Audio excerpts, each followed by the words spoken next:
Hoy ya estamos de manteles largos aquí en las 9 en 1. Ale, no. Ale, qué gusto tenerte por aquí. No, hombre, un gusto para mí estar con ustedes. La verdad, muchas felicidades por este relanzamiento. Es un del relanzamiento espacio con un nuevo y- formato para, digamos, tener más diálogo, tener más análisis. Sí. Y era muy importante para nosotros que hoy nos acompañaras aquí en vivo y a todo color. Un placer siempre estar Bienvenida. con ustedes Estamos y entre- con un día tan cargadito. Entre ¿no? recibirte con copal y demás, pero bueno, dijimos... Un bastón de mano. Un Un bastón bastón de mano, ¿no? Ale, tal vez Para los analistas o algo así. Exactamente. Vamos a ir implementando todo eso, Ale. Bien. Está bien, está bien. Pues bienvenida, muchas gracias. Pues vamos a pasarte el balón de entrada. ¿Qué te parece si iniciamos con lo que sucedió en Palacio Nacional? Primer informe, primera presidenta. El hecho como tal es una gran noticia, pero ¿qué te parece el contenido? El mensaje. El mensaje. Mira, me gustó el formato en Palacio Nacional. Ya lo hacía así Andrés Manuel y la señora no iba a hacer algo distinto que su mentor. Pero bueno, Palacio Nacional es un lugar muy lindo. Está el gabinete, están los gobernadores, por supuesto, lo menos posible de oposición, porque PAN, PRI, PRD de preferencia los evitan, y un discurso muy numérico, o sea, donde trata de dar muchos números. Tampoco tiene mucho que anunciar de entrada porque es un solo año, no es como que... 11 meses. Pues 11 meses, porque exacto, ella ni siquiera lleva un año completo. Las reformas constitucionales que anunció, la mayoría fueron de hecho realizadas por Andrés Manuel López Obrador, y me llamaron la atención un par de cosas. Una muy importante, que habla del país más democrático del mundo, cuando acaban de meter una iniciativa de seguridad nacional de la mano de la ley de la Guardia Nacional, donde van a intervenir toda la actividad de los mexicanos, no tanto por la CURP biométrica, que eso pues cualquier país sensato del mundo ya tiene ese tipo de seguimiento de sus ciudadanos, pero la forma como quieren tener toda la información, tanto de cómo la gente llama, compra, qué cosas ve en la tele, hasta cuánto dinero tienen sus cuentas, es decir, con la violación del secreto bancario, en aras de generar esta enorme plataforma de seguridad, donde no sabemos muy bien cómo se va a utilizar esa información. Al mismo tiempo habla del país más democrático del mundo, pero se encargaron de garantizar que Rosa Isela, secretaria de Gobernación, entregara el primer informe de gobierno a una morenista y no a una panista, que es lo que correspondía. La Constitución dicta que tenía que ser la primera minoría quien presidiera el Congreso de la Unión, y se negaron a aceptarlo. Estoy segura que hoy, en un rato, van a tener el nombre de la persona que quedará. El tema era que no se le entregara a un panista, y hay, al parecer, un mandato para que por ningún motivo la presidenta se encuentre con la nueva presidenta de la Cámara de Diputados, lo cual me parece lamentable.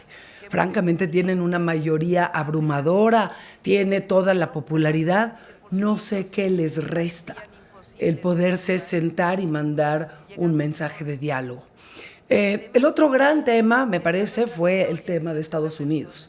Que mencione la visita, no de un presidente, se tiene que conformar con la visita del secretario de Estado, un secretario de Estado que es anti-izquierda, es un secretario de Estado que es muy duro, casi les diría más duro que Trump mismo, porque Trump es muy pragmático, pero Marco Rubio tiene su propia historia, tiene su historia con Cuba y tiene sus propias cargas ideológicas, con lo cual ese acuerdo de seguridad, los acuerdos no se concretan en 10 días ni en 10 meses. Si ustedes se acuerdan, el Tratado de Libre Comercio en su época, pues fueron negociaciones que duraron 2 años y medio. Son negociaciones muy, muy largas, y en el caso de la seguridad, pues no es menor. Menos cuando tienes al ejército y a la marina controlando puertos, aduanas, carreteras, trenes, hoteles. Dijo la presidenta esta frase que me llamó la atención en relación a Estados Unidos: cooperación sin subordinación. Ya lo ha repetido siempre y varias cuando veces. no nos salgan con un arancel y demás, porque entonces, bueno, pues... sí, Ahí sí, ay, no. Sí, hay que definir subordinación. Exacto. Yo creo que hay este discurso de soberanía que es un discurso un poco viejo. Incluso el que tenía Monreal ayer en la Cámara de Diputados, donde decía que los discursos invasionistas, no sé muy bien qué es eso, ¿no? Nadie quiere que Estados Unidos venga a invadir, y créanme que el último interesado en venir a mandar a sus elementos que les cuestan dinerales entrenar para que se vengan a malmatar con un cártel, no tienen ninguna necesidad. Esto es un tema de intercambio de información, de intercambio de inteligencia y de intercambio de estrategias, porque claramente México, pues podremos decir misa, Claro. pero lo hemos hecho bastante mal. O sea... A mí me llama la atención un punto del mensaje de ayer, Ale, es sí, digamos, resaltar los logros, ¿no? O lo que a la presidenta le llama logros en materia de seguridad, en materia de medicamentos. Dice que ya, digamos, el abasto del 90%. Sí, ese dato llama la atención, que ya hay un abasto del 90%. Pero en este tipo de mensajes, Ale, y lo veíamos ya también con Andrés Manuel López Obrador desde el sexenio pasado, falta autocrítica, falta también pendientes, porque, a ver, está bien resaltar los logros y eso no lo voy a negar, pues es un informe, es una rendición de cuentas, pero también falta el contrapeso. ¿Qué me falta por hacer? Y eso falta mucho en este tipo de mensajes. Mira, les encanta, y López Obrador hacía efectivamente lo mismo, desde el primer año ya cumplí con todo. Dices, bueno, nunca habías visto un presidente tan eficiente. Ojalá salieran a la calle, ojalá se asomara a ver, ojalá saliera a explicarnos por qué en Chiapas la pobreza no solo no se redujo, sino aumentó y el ingreso cayó, el ingreso promedio para las familias, y pues hay mucho show para los indígenas, pero ahora sí que muy pocas nueces y muy poca atención. Pues les gusta vanagloriarse de lo mínimo, por decir que era un gran logro el crecimiento económico de 1.2%. Por Dios. ¿En qué momento? ¿De qué estamos hablando? Y como bien dices, es un tema de falta de autocrítica y este triunfalismo donde tienen que seguir con su narrativa, denostando a la oposición como si la oposición fuera una oposición relevante, que la verdad es que es pequeña, o sea, es pequeña en tamaño y es pequeña en ideas, es pequeña en capacidad de posicionamiento. O sea, tienes una oposición que está muy venida menos desmoronada, en todos los sentidos. Y en vez de estar construyendo, siguen como marcaditos los pasos y las líneas de López Obrador. Yo iba justo a mencionar en la parte social este tema de las medicinas, que me parece delicado porque ella no necesita mentir de esa manera. Se le han caído todas sus licitaciones de compra de medicinas. Sabemos que es un gran reto, que es hoy por hoy uno de los mayores retos del sexenio, y no tiene nada de malo decir que tienes un reto y que tienes mucho por hacer. Y podría incluso, en su tratado con Estados Unidos de seguridad, pues preocuparse tal vez también por la seguridad de los mexicanos en la parte de integridad física y de capacidad de acceso hacia los medicamentos. Han insistido, Ale, no sé si estarás de acuerdo conmigo, en esta narrativa en el imaginario colectivo como por imponer el mensaje en el sentido de que todos los que estén en contra en este momento de la 4T están a favor de una invasión de Estados Unidos. Y fue tan descarada la intención de posicionar este mensaje que después del escándalo de Noroña fue lo primero que salió a decir. Es porque todo mundo ustedes son unos defensores de esta invasión que quiere hacer Estados Unidos. Un mensaje que ni siquiera tenía nada que ver no con tenía el nada momento, que ver. pero era la intención de colocarlo en la agenda, de colocarlo para que la gente esté hablando de eso. Es la oposición quien busca una invasión norteamericana. Sí, cuando son ellos los que aceptan al final la entrada de los drones, la llegada de los barcos, el entrenamiento de los Marines o de los soldados americanos al equipo mexicano. Y no tiene nada de malo, yo insisto, yo creo que la colaboración es una gran cosa y este discurso es un discurso de soberanía muy viejo, pero lo que sí es importante, y con tocas un punto que es muy importante para entender el tipo de discurso que trae Morena y la construcción de su hegemonía. Lo que tienen que hacer es inventar a un enemigo o mantener vivo a un enemigo para garantizar que la conversación esté sobre ellos versus nosotros en vez de sobre los resultados. Los resultados de Morena son muy pobres. Aunque el ingreso haya crecido porque aumentó el salario mínimo, las condiciones, en la parte de capacidades, ya lo vimos, ya el INEGI lo reportó, pero no solo eso, en términos de seguridad, en términos de cómo se encuentra la infraestructura escolar, en términos de asalto a carreteras, o sea, son... En términos de la vida cotidiana de los mexicanos, Morena nos queda mucho a deber, aunque regalen dinero en las puertas de las casas si nos quieran convencer de que son la octava maravilla. El discurso es un discurso que termina con la República y que básicamente es una forma de crear una especie de hegemonía. La Suprema Corte, vamos a verlo y es injusto quererlo decir desde antes. Lo que pasa es que no hay ninguna señal que te haga pensar que la Suprema Corte va realmente a actuar con autonomía con respecto al Ejecutivo. Y ya del Legislativo, pues ni hablamos. Si la presidenta puede agarrar e imponer una línea de mando el día que se va a entregar el informe de gobierno, pues puedes, aunque no solo lo sabemos, sino nos manda la señal de que ella también logra que sus iniciativas no se les modifique ni una coma.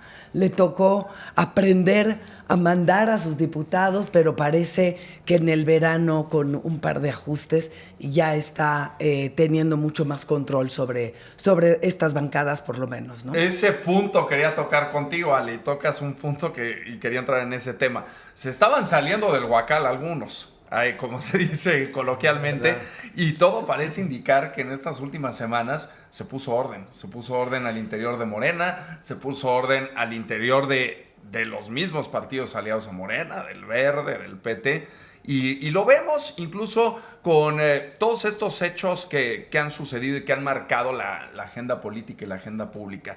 El caso de las vacaciones de los mismos legisladores, ¿no? De estas vacaciones a lugares pues, muy caros y vacaciones de millonarios, hay que decirlo. Gozosas vacaciones, ¿no? También lo vemos con lo de la Casa de Noroña, lo vemos con el tema de Adán Augusto López y su vínculo con Hernán Bermúdez Requena por este tema de cuando fue secretario de Seguridad de Tabasco, pero vemos que todo eso como que quedó atrás y ayer se escribió un nuevo capítulo. Esa es mi percepción, como que fue darle vuelta a la hoja a todo eso e iniciar y aprovecharse tanto del inicio de la nueva Corte como del inicio de los periodos ordinarios de sesiones en ambas cámaras y el mensaje del informe, como darle vuelta a la página. Mira, yo creo que es el mensaje que ella trató de transmitir. El hecho de que Andrés Manuel López Beltrán estuviera sentado y viendo de frente y no dándole la espalda a la presidenta ya marca una pauta de alineamiento. Yo creo que Luisa María Alcalde, que estaba muy ambigua al principio, pues se dio cuenta que tenía dos opciones: o se aliaba con la presidenta o se quedaba sometida a los caprichos del joven López Beltrán. Uh-huh. Entonces, pues, el posicionamiento natural, a pesar de ser pues, verdadera creación de Andrés Manuel López Obrador, fue empezar a apoyar a la presidenta de manera más sistemática, y creo que en ese sentido han logrado pues, alinear mejor a Morena, que no es una entidad fácil, iba yo a decir un monstruo fácil, pero bueno, haciendo referencia a la institución de un movimiento que es muy heterogéneo, donde tienes grupos muy rijosos y muy distintos y que tienen sus propios intereses y que son muy difíciles de disciplinar. Andrés Manuel era un maestro de entrada, tenerlos entretenidos, y dos, pues a la hora que tenía que meter orden, los alineaba muy rápido. No pudo sacar a Adán Augusto, y hay una interpretación que me explicaban hace poco y que me hizo mucho sentido. De Adán Augusto es mejor tenerlo asustado que ya castigado. O sea, Adán Augusto sabe que está hoy por hoy en la mira de la presidenta, en la mira de Estados Unidos, y que ahora sí que sus trapitos ya salieron al sol. Entonces, más vale que se alinee, que deje de andar jugando a que no le gustan las iniciativas de la presidenta. Y como les decía yo hace rato, yo creo que a partir de ahora sus iniciativas van a pasar sin que se cambien las comas, como se hacía el sexenio pasado, y no como lo vimos a lo largo del primer año. Claudia Sheinbaum tuvo un primer año muy difícil, de entrada porque su gabinete, la mayor parte, es gente de Andrés Manuel, no gente leal a ella. Los líderes de las cámaras eran gente de Andrés Manuel, la lideresa del partido era gente de Andrés Manuel, y tener que ir, digamos, rescatando esos amarres para poder operar, siendo que ella no tiene mayores operadores políticos, porque ella no tiene gente que opere. Entonces, perdió el primer año, yo podría decir, en términos de política pública, el primer año es muchísimo, porque en política pública no hizo gran cosa, pues de entrada no tenía ni dinero, claro, porque le dejaron al país semiquebrado y teniendo que restablecer el orden, y ha ido jalando las cuerdas que yo creo que le van a garantizar un segundo año más sencillo, y seguramente ya verán las condiciones de la reforma política, que seguro van a meter algunos plurinominales con listas complicadas, pero como los acordeones ya son prohibidos, ya son permitidos, pues en el 27, en el 27 creo que las guías permitirán que Morena vuelva a recobrar su 75% en las cámaras, porque ellos hacen sus mayorías como se les da la gana, literalmente. Totalmente. No. Ale Cuyen, platícanos si te desvelaste viendo lo que sucedió en la Suprema Corte de Justicia de la Nación con este discurso de Hugo Aguilar. ¿Qué te parecen las primeras frases, el primer posicionamiento? Que llama muchísimo la atención, lo comentábamos antes de entrar al aire. Frases muy comunes que hemos escuchado con la llegada de la 4T, el ahorro, que se acabó el nepotismo, la corrupción, pero ¿cómo van a impartir justicia, no? Me parece que Hugo Aguilar, yo te diría, cometió un error de frente a los mexicanos, pero ciertamente cometió un acierto alineándose con la presidenta, porque si no te alineas con la presidenta estás fuera. Y pues llegó ahí por mandato. Y lo que puso en evidencia Hugo Aguilar con su discurso es eso, que está ahí para cumplir los mandatos y peticiones y los objetivos de la presidenta. El que bajen el presupuesto, el que... ahorren. Pero el que ahorren y que no haya nepotismo, que por supuesto sigue habiendo... son estas cosas que son como las frases fuertes de la presidenta. Yo no escuché un discurso donde haya un compromiso por llevar la justicia a la mayoría de los mexicanos, por hacer no un saneamiento en términos de ahorro, sino un saneamiento en términos de corrupción y de verdadero logro de mejorar las condiciones de justicia de los juzgados. El fuero común no depende de la Suprema Corte, pero sí se vuelve importantísimo el cómo opera la Suprema Corte, los magistrados y los jueces de distrito, y cómo se van a tomar las decisiones y cómo van a apoyar a los juzgadores para que realmente haya leyes que se cumplan en este país y no nada más mandatos del Ejecutivo. La verdad lo lamenté. A mí el que haya ceremonias indígenas me parece bien, un poco me hace ruido porque yo creo en la separación iglesia-estado, y esto al final pues son rituales que de alguna manera son las religiones de los indígenas, y eso me hace un poco ruido, pero lo entiendo y se ve bonito con colores, no me importa que no usen toga, pero no veo el compromiso con la mejora para los mexicanos. Veo un compromiso de alineación con el partido, de alineación con la presidenta, y muy poco cuestionamiento al tipo de país que se está construyendo y de reflexión para que logremos no solo un mejor país en términos de respeto a la Constitución, sino un mejor país en términos de Estado de Derecho, ¿no? Ale Cuyen, pues bueno, necesitaríamos muchísimo tiempo para seguir platicando y pues nos podríamos seguir todo el programa. Muchísimo material. Porque hay mucho material, hay mucha tela de dónde cortar. El caso de Alito, que ya lo iremos también analizando. ¿Alguna idea para cerrar de Alito antes de que nos corte la cabeza Chucho, nuestro productor? Mira, lo mejor que he leído sobre el tema de Alito es que el odio a Fernández Noroña se duplicó por el hecho de que allá hace que nos caiga bien Alito con estos espectáculos que está haciendo verdaderamente. A ver, se reposicionó siendo el personaje que es, logró, pues ya como Morena no les quiere dar la palabra. Pues lo que está pasando es que están encontrando maneras muy salvajes de tomarla. Y eso es lo que pasa cuando el Estado de Derecho, cuando el Estado de Derecho se anula y cuando todo tiene que pasar por la decisión de una persona o de un grupo de personas y se niega la escucha, pues lo que sigue son los golpes y cuando te volteas vienen los balazos. Balazos ya hay en México, pero yo creo que la tensión política va a llevar a niveles, si no empiezan a cambiar la línea, puede llevar a niveles muy delicados. Ale, muchísimas gracias. Gracias, querida Ale. Empieza el año, invítenme a su programa más seguido. Claro y que aquí sí, lo seguimos revisando. Por supuesto, y bueno, esto es tu espacio y lo sabes, Ale. Y cuando quieras estar de manera presencial. Te vamos a mandar una encuesta para cerrar el tema de Alito, una encuesta de Uno TV que dice: reputación de Alito y Noroña cae tras pleito. Después de esta pausa, de este corte, vamos a hablar de ello, te la vamos a enviar. Me parece perfecto. Gracias, Ale. Los felicito de nuevo y qué gusto estar por acá.